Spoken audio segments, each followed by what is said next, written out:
Shalom, Om Swastiastu, Namo Buddhaya, Salam Kebajikan. Saya, Selinda Saratumundo, NIM 19101105009 dari program studi farmasi kelas A. Pada saat ini saya akan membahas tentang fisika modern, teori foton, dan dualisme cahaya untuk memenuhi tugas kimia fisika. Kita masuk pada materi yang pertama, yakni fisika modern.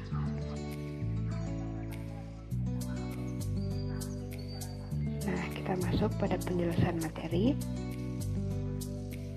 Periode fisika modern dimulai pada tahun 1900 hingga saat ini. Lahirnya fisika modern terutama ditandai dengan ditemukan beberapa fenomena yang tidak dapat dijelaskan menggunakan teori fisika klasik. Dua fenomena yang gagal dijelaskan menggunakan landasan fisika klasik adalah fenomena radiasi benda hitam dan efek fotolistrik. Kegagalan ini dikarenakan pemahaman dari para ilmuwan yang masih cenderung sempit, sehingga perkembangannya tidak seluas perkembangan konsep-konsep fisika modern yang berhasil memformulasikan kembali konsep-konsep fisika yang mendasar.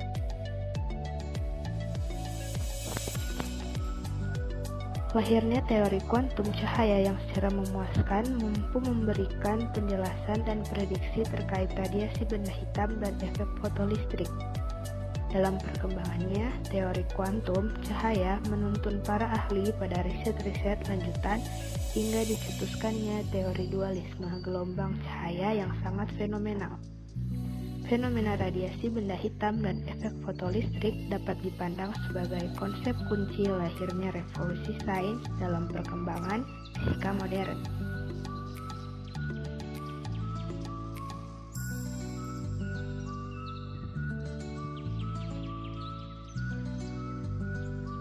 Nah, kita masuk pada teori relativitas khusus. Teori relativitas khusus dibangun atas dasar postulat Einstein yang menyatakan hukum-hukum fisika dinyatakan dengan bentuk yang sama pada kerangka acuan inersial dan cepat rapat cahaya dalam ruang hampa adalah sama untuk semua pengamat dan tidak tergantung pada keadaan gerak pengamat. Berdasarkan tulisan Einstein tahun 1905 tentang elektrodinamika benda bergerak, memperkenalkan teori relativitas khusus. Relativitas khusus menunjukkan bahwa jika dua pengamat berada dalam kerangka acuan lembab dan bergerak dengan kecepatan sama, relatif terhadap pengamat lain, maka kedua pengamat tersebut tidak dapat melakukan percobaan untuk menentukan apakah mereka bergerak atau diam.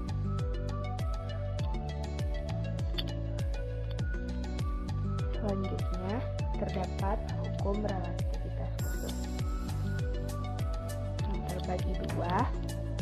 Yang pertama, hukum-hukum fisika memiliki bentuk yang sama pada semua kerangka acuan inersia. Semua gerak adalah relatif. Postulat pertama diungkapkan karena tidak adanya kerangka acuan universal sebagai acuan mutlak dan merupakan perluasan relativitas Newton untuk memasukkan tidak hanya hukum-hukum mekanika tetapi juga hukum fisika lainnya termasuk listrik dan magnet. Yang kedua, kelajuan cahaya di ruang hampa adalah sama untuk semua pengamat, tidak tergantung pada gerak cahaya ataupun pengamat postulat. Kedua, memiliki implikasi yang sangat luas dengan kecepatan, panjang, waktu, dan massa benda semuanya bersifat relatif, sehingga relativitas Newton dan Galileo tidak dapat digunakan. Selanjutnya masuk dalam materi teori kuantum lama. Teori kuantum lama dibangun berdasarkan hipotesa Planck yang menyatakan energi yang dipancarkan oleh benda hitam bersifat diskrit.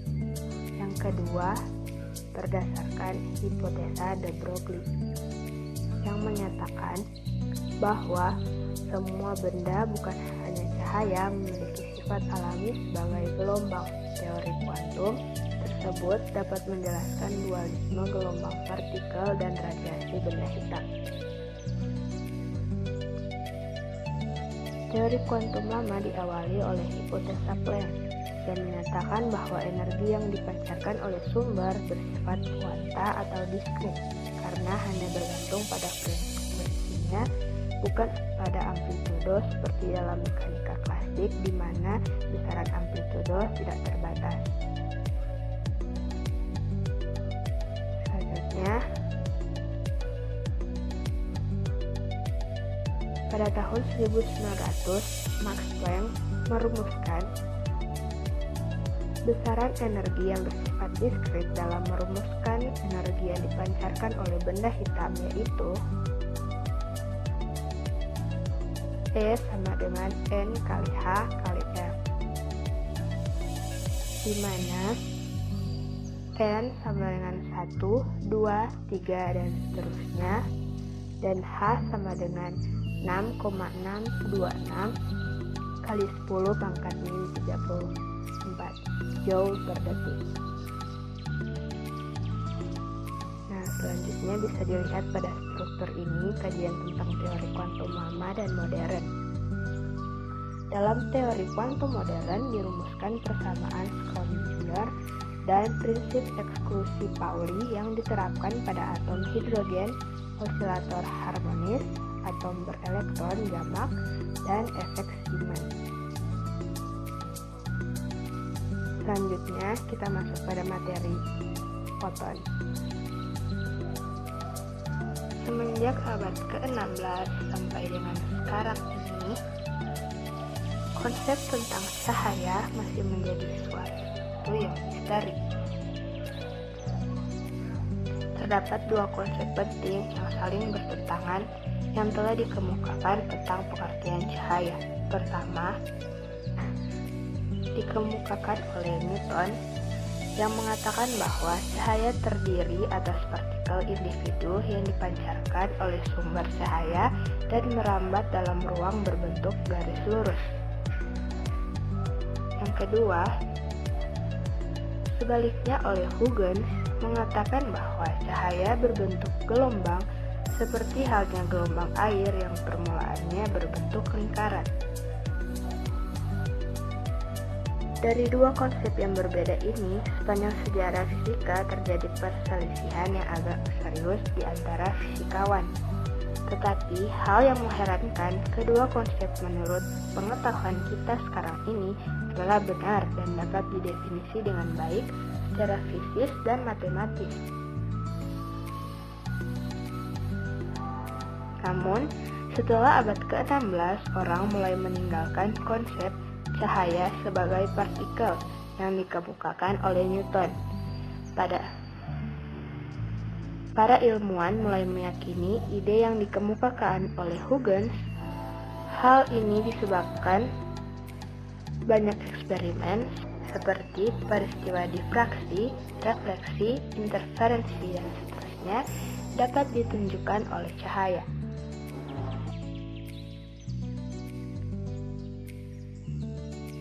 Tahun 1905, Einstein mempostulatkan bahwa elektron atau partikel dapat menerima energi gelombang elektromagnetik berupa cahaya atau foton hanya dalam bentuk diskrit atau kuanta sebesar E sama dengan H kali F, di mana H sama dengan 6,626 kali 10 pangkat min 34 joule per detik yang merupakan konstanta Planck.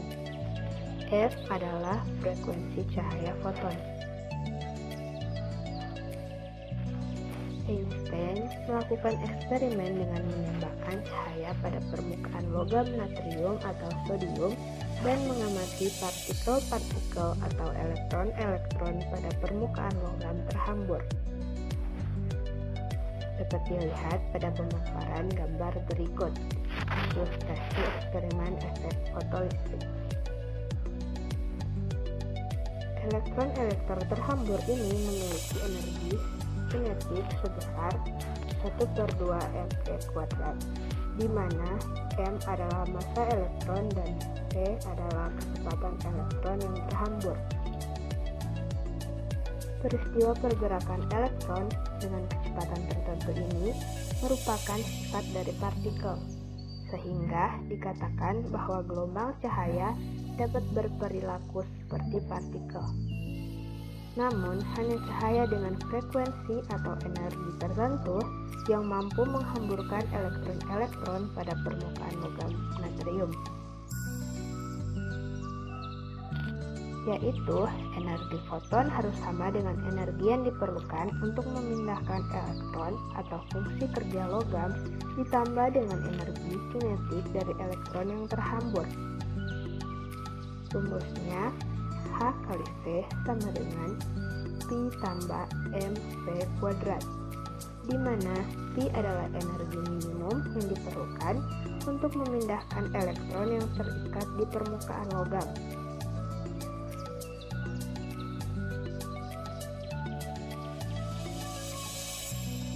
Adapun konsep baru mengenai sinar elektromagnet yang telah dikemukakan oleh Einstein untuk menjelaskan fenomena yang terjadi dalam percobaan efek fotolistrik yang dikenal dengan konsep kuantisasi cahaya. Berdasarkan teori yang diusulkan oleh Einstein, energi sinar elektromagnet merupakan suatu kuantum atau korpuskel yang disebut dengan foton. Foton merupakan suatu sistem kuantum energi sinar elektromagnet yang dapat diserap dan dipancarkan. Keberhasilan teori kuantum cahaya dalam menjelaskan fenomena efek fotolistrik menghantarkan kita pada kesimpulan bahwa cahaya dapat berperilaku sebagai partikel. Hasil ini juga menunjukkan satu implikasi lain, di mana sebagian berpikir bahwa cahaya adalah gelombang, tetapi dapat menunjukkan atau berperilaku sebagai partikel. Nah, kesimpulan lainnya yakni pada saat cahaya bertumbukan dengan benda berukuran mikro seperti atom, maka ia berperilaku sebagai partikel yang dikenal dengan foton.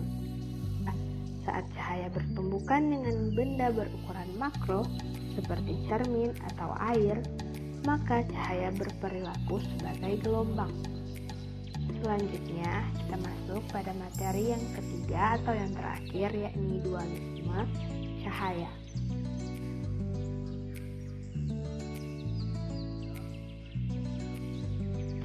Cahaya ini memiliki dua sifat dualisme, yaitu sebagai gelombang dan juga sebagai partikel. Maka, cahaya dapat dikatakan sebagai partikel, dapat pula dikatakan sebagai gelombang.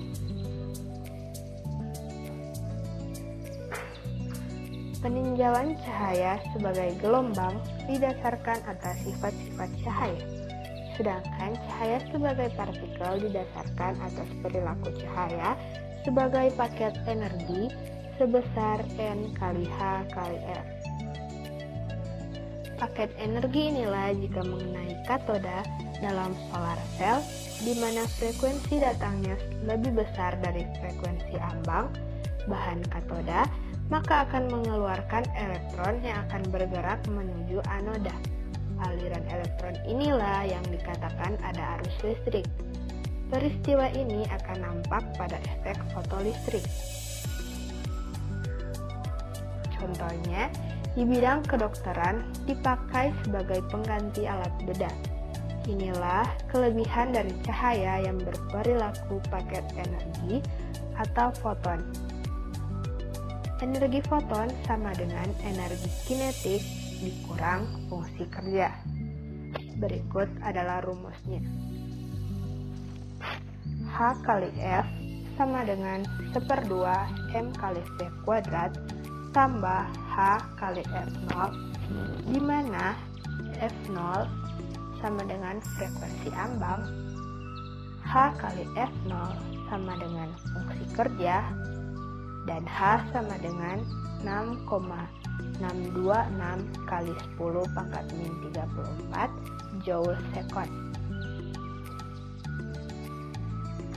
Dualisme cahaya menyatakan bahwa cahaya dapat berperilaku sebagai gelombang dan dapat juga berperilaku sebagai partikel atau foton.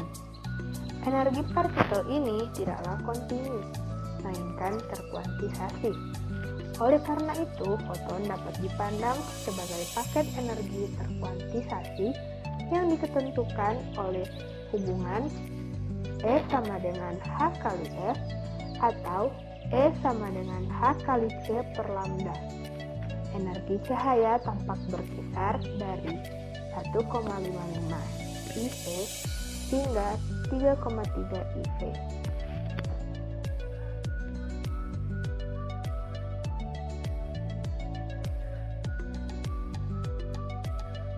Sekian pembahasan saya mengenai fisika modern, teori foton, dan dualisme cahaya.